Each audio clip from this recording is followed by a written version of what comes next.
I'm building a tiny diorama inside of this compass and covering it with resin. I may reuse this water-filled needle part in the future in a different build.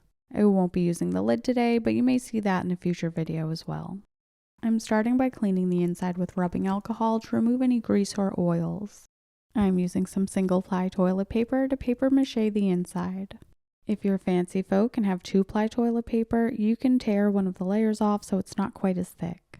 I tore my cheap TP into tiny pieces and now I'm adding them using some watered down glue. I'm adding the pieces by picking them up with the end of my damp paintbrush. I had to pause the process at this point to peel my layers of TP apart. I'd like a thin layer of toilet paper that dries pretty quickly, so I don't want all of these pieces stuck together. I like to use this technique on smooth surfaces to add some tooth for paint to grab to. Otherwise, it would be pretty difficult to paint this smooth metal. I added the toilet paper in mostly a single layer.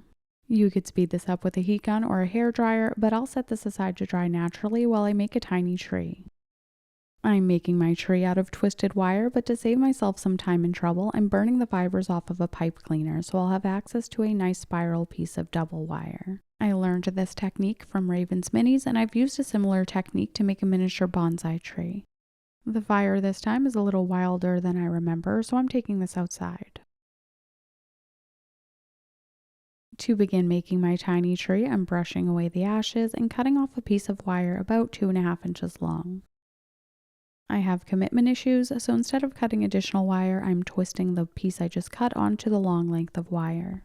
This is the only pipe cleaner I have that doesn't have plastic fibers on it, so I don't want it to go to waste. I trimmed the long wire to match my 2 smaller lengths, and now I'm wrapping a third piece around the trunk. I have enough wire left over to make another wrap, but this is thick enough for me. My 3 pieces of wrapped wire are a little bit loosey-goosey, so I'm tightening them up. The 3 loose ends sticking out of the top are a twisted strand of 2 wires, so I separated them to make 6 branches. The trunk size is a bit too long for my compass, so I'm untwisting some of the roots at the bottom to make a shorter trunk. 6 branches is not quite enough, so I untwisted 2 pieces of wire and added them to the top to make a total of 8 branches. The branches are nicely spread out on the front but flat on the back to fit inside of the compass. To hide the twists of the wire and give it more bulk, I'm adding some wood glue. Wood glue dries nice and hard with a smooth finish. Wood glue also maintains its dimension, so if you apply white glue thickly like this, it may deflate and look dented in places. Adding the wood glue to the branches and to the place I added the 2 extra pieces of wire will help secure all of them and hold their shape. I left the wood glue to dry overnight and used a couple of Dollar Tree clips to keep it upright. The wood glue is dry and mostly disappeared, but I'm giving it more of a wooden look by covering it with this gingerbread color. Some of the branches are a bit too long, so I'm giving them a little snip before adding another brown tone. I'm retaining some of the gingerbread tones by adding a very light coat of light brown. While I have my paints out, I'm watering down some white and adding a little bit of green and blue to create a sky color. Adding the tiniest dot of green paint gave this light blue a nice warm tone. Maybe I didn't trust the fact that I had mixed up the perfect color on the first try, so I added a little bit more blue. I really like the color I mixed up, so you'll have to tell me why I kept adding more dark blue. The color is perfectly fine in the end, but since I added paint directly to the toilet paper, I had to overwork it a bit and ended up with some bare spots with no toilet paper. To fix spots like this of bare metal, I added tiny pieces of toilet paper as patches. To clean up the edges, I'm using some sandpaper to remove any extra bits of toilet paper hanging over the edges. You can do this before you start painting, or you can do it after if you forgot. Just make sure the toilet paper is dry when you do this. To subdue the blue and add some more dimension, I'm adding some white clouds to the background. I'm using full strength acrylic paint so I don't add too much more moisture to the toilet paper and so the clouds will be brighter. I was gluing the tree down with Alien's clear tacky, but it was taking too long to dry, so I added super glue and secured the tree in place crooked. You could use dry coffee grounds mixed with glue as your dirt, or if you want to look like you're breaking the law, you can break out your bag of dry moss. I picked this moss last year and left it to dry in the sun.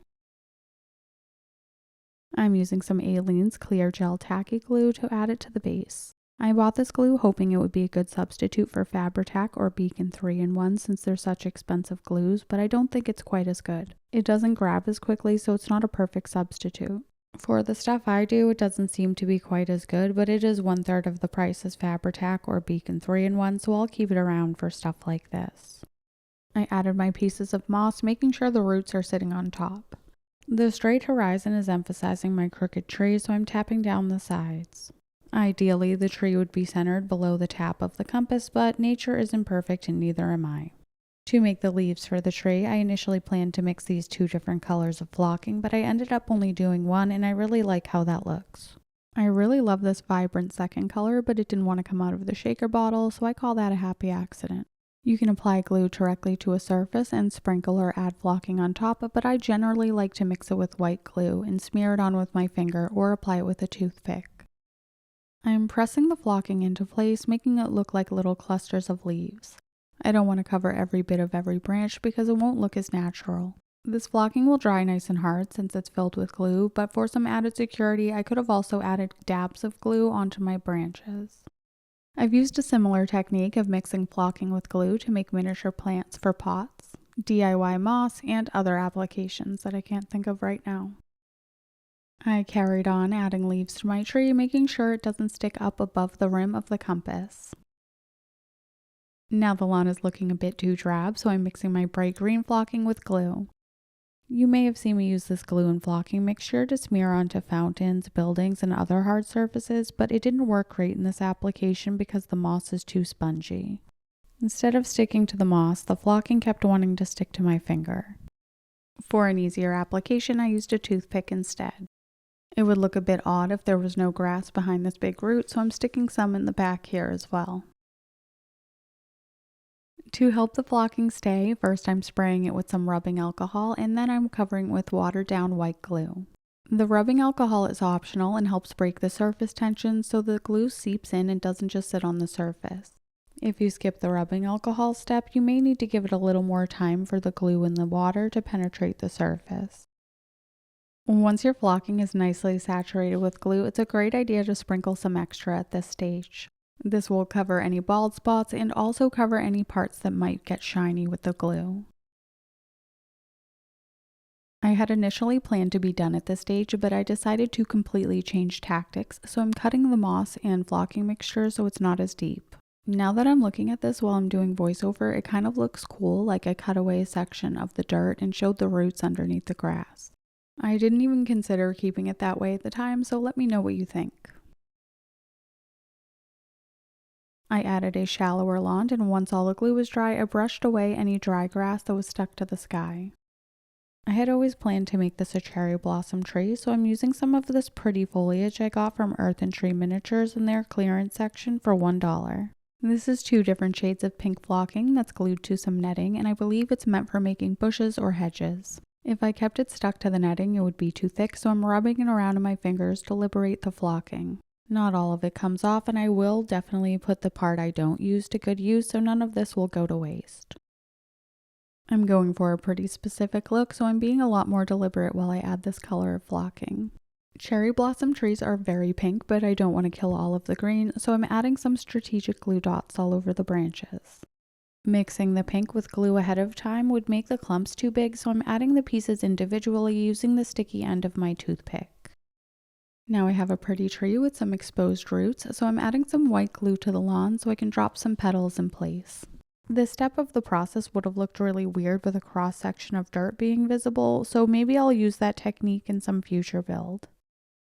I took some beauty shots and thumbnail photos just in case the next step completely destroyed my compass diorama.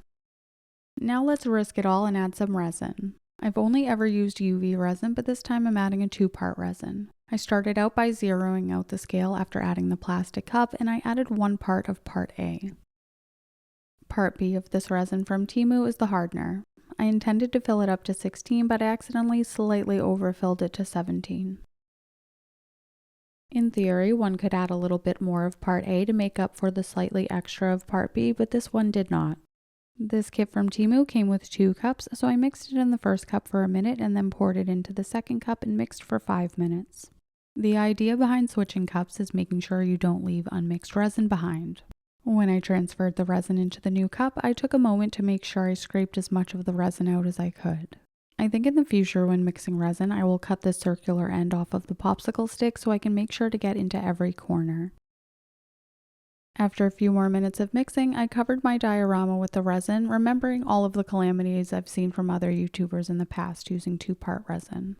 At this stage, the resin was quite bubbly, and I had intended to try to pop some of these bubbles with a heat gun prior to pouring it, but I wasn't sure about doing this in a plastic cup, so I skipped it.